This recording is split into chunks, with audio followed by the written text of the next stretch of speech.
En diciembre de 2022, el Ministerio para la Promoción de la Virtud y la Prevención del Vicio de los talibanes emitió un decreto. A las mujeres se les prohíbe utilizar baños públicos y parques. La formulación era sencilla: una mujer no debe salir de casa salvo por una necesidad extrema. Para millones de mujeres en las zonas rurales, donde no hay alcantarillado, esto significó prácticamente el aislamiento. Una de las mujeres contó a los periodistas: mi esposo es carretero, él transporta las pertenencias de la gente. Apenas podemos permitirnos el alquiler y el agua potable. Una vez a la semana voy a casa de mi hermana para bañarme, pero me da mucha vergüenza estas visitas. Y esto es solo la punta del iceberg, porque paralelamente a este decreto, los talibanes ya han cerrado para las mujeres las escuelas, universidades, salones de belleza y lugares públicos. El 15 de agosto de 2021 se produjo la caída de Kabul. El presidente Ashraf Ghani huyó, los talibanes tomaron el poder. Septiembre de 2021. A las mujeres se les prohibió ocupar cargos públicos. Marzo de 2022. El Ministerio de Educación canceló la apertura de las escuelas secundarias para niñas, aunque ya se estaban preparando para el año escolar. El 20 de diciembre de 2022, una carta del Ministerio de Educación Superior prohibió a las mujeres ingresar y asistir a las universidades. El 24 de diciembre de 2022, se prohibió a las mujeres trabajar en organizaciones no gubernamentales, incluidas las humanitarias. Año 2023. Los salones de belleza, parques y gimnasios están cerrados para las mujeres. Estos documentos crean un panorama de segregación total. La mujer debe quedarse en casa y punto.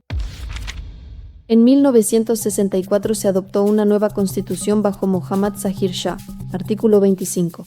Todos los ciudadanos de Afganistán, sin excepción, son iguales ante la ley.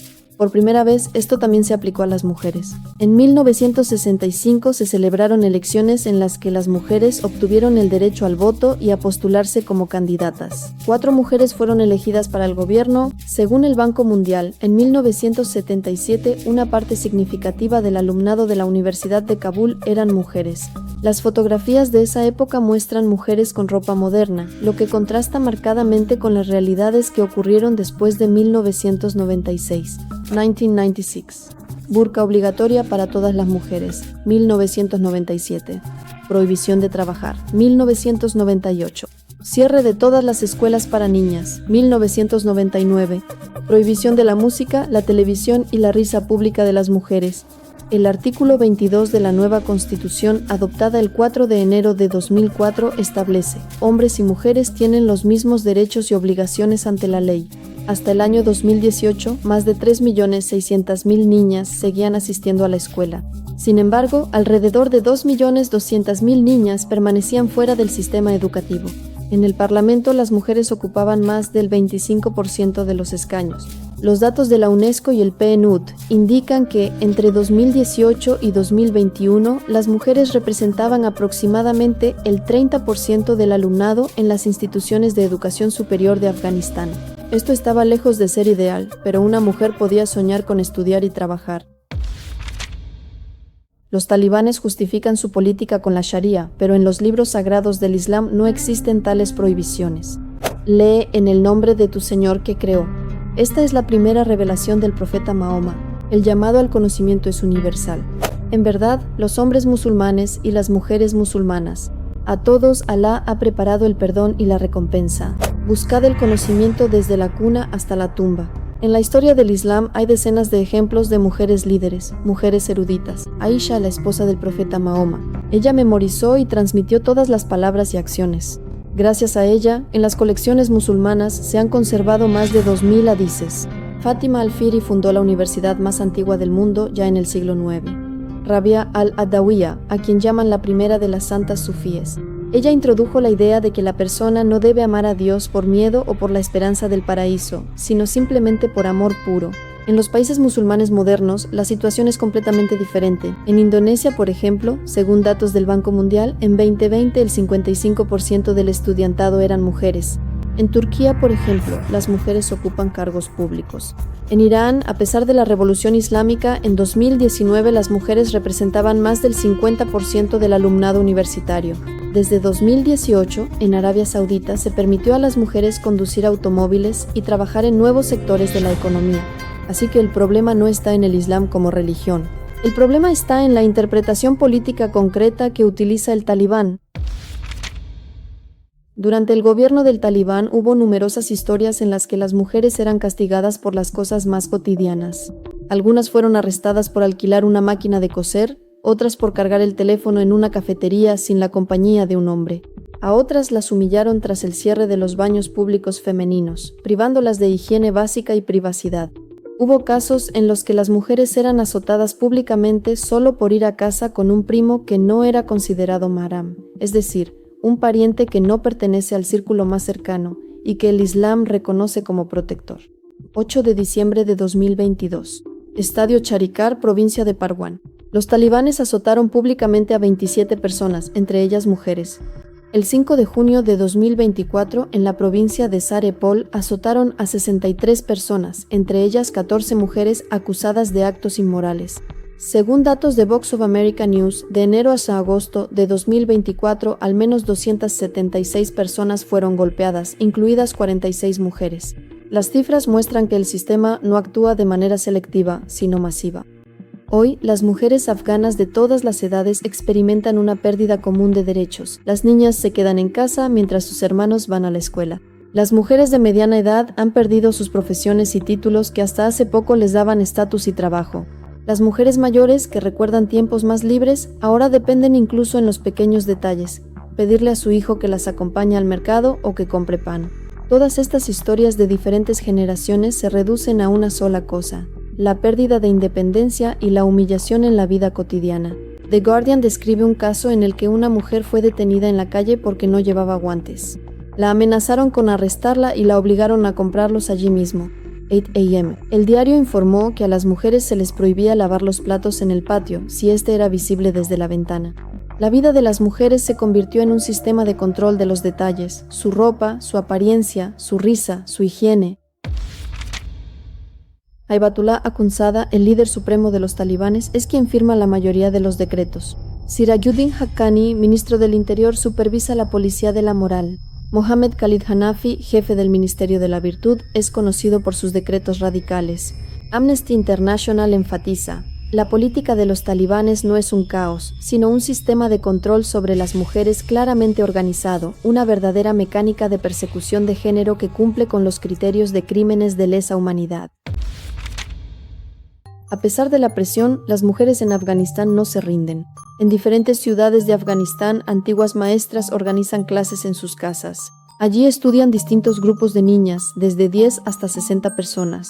La organización, fundada por Pashtana Durrani, en 2024 enseñó en línea a 650 niñas en diferentes provincias de Afganistán.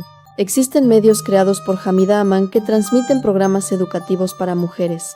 En 2024, la ONU los calificó como vitales para miles de niñas afganas.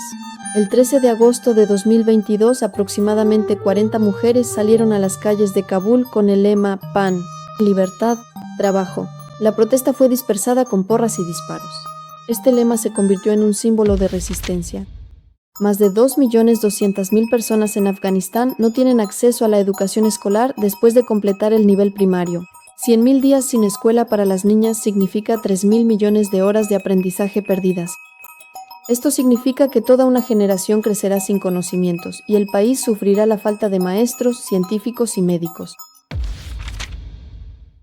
El mundo ve lo que está sucediendo en Afganistán, pero la reacción es ambigua. Todo es de alguna manera distante.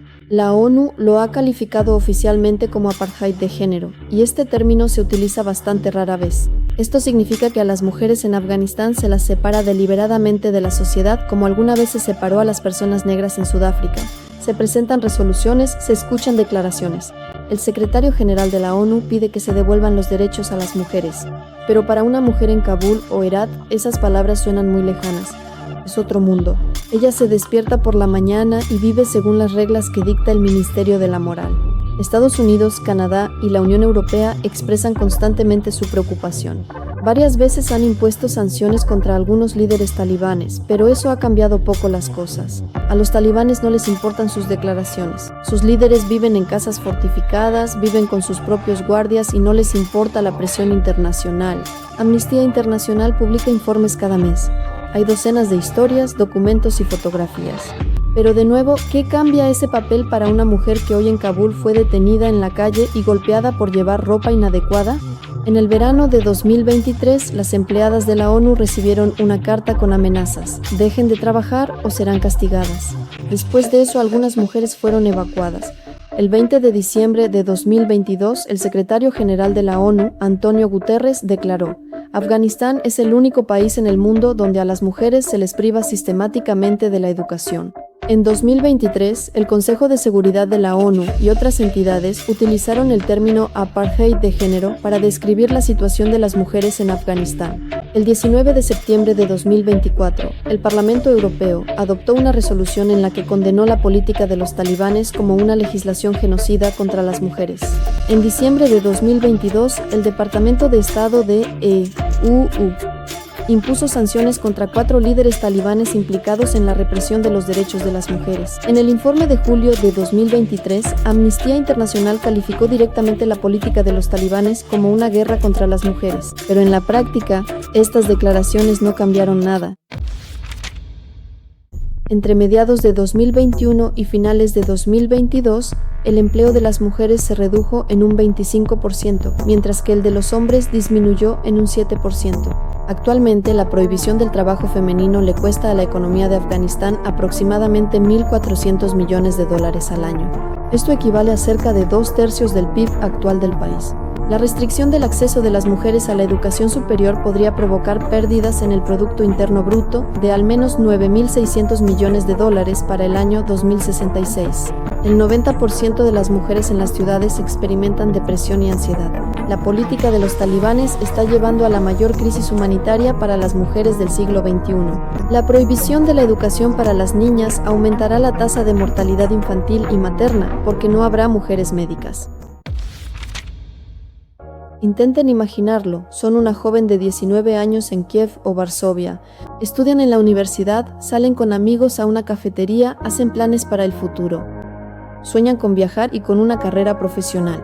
Ahora imaginen que son una joven de 19 años en Kabul. Su escuela terminó en 6º grado. La universidad les está prohibida.